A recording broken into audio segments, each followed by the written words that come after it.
Much has been said just now by my colleagues and DMS, so let me give a quick summary of where we stand today. We have a plan to reopen and live with the virus, and we knew all along, and we've said so before, that once we reopen and resume activities, we will experience a new wave of infection. All countries that open up have had to deal with such waves.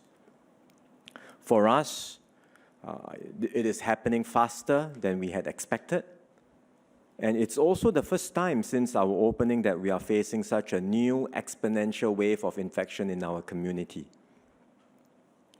Very soon we will reach 1,000 new cases a day, and in a few weeks' time we will probably get to 2,000 new cases a day.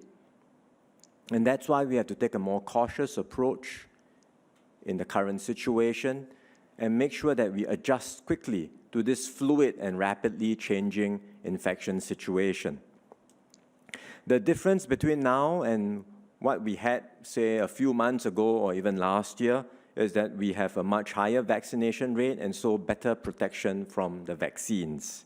And that's why we've said before that our focus is not just on the daily infection numbers, but the number of serious cases needing oxygen and ICU care. And indeed, that's our key focus. Our ICU numbers are still low now, as you heard just now, but we must not be complacent and assume this will automatically remain so over the coming weeks, because severe illness typically comes 2 weeks or more after one catches the virus. So we have to monitor the situation closely and also see and learn from the experiences in other countries. There are countries that are highly vaccinated, which have gone through a wave of infection, and they have kept their hospital system intact and avoided high death toll in their society.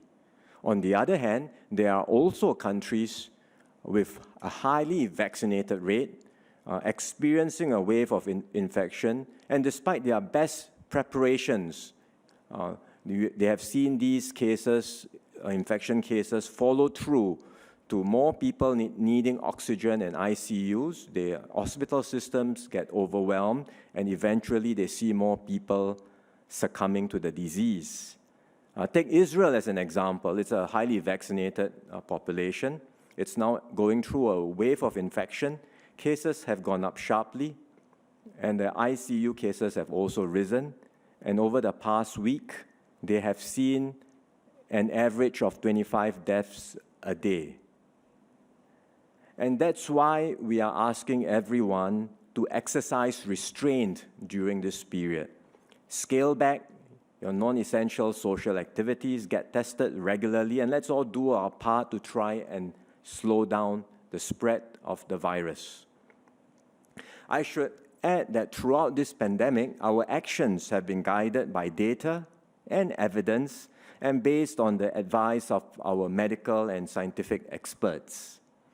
And the collective view of the MTF and our experts is this.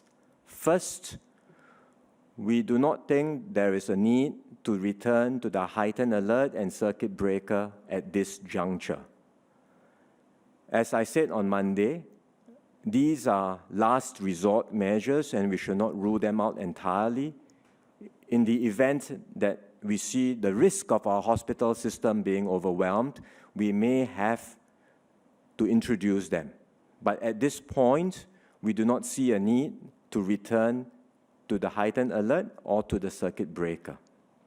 Second, we also do not think it would be prudent to press ahead with any opening measures during this period, especially when we are in the midst of an exponential rise in infection cases.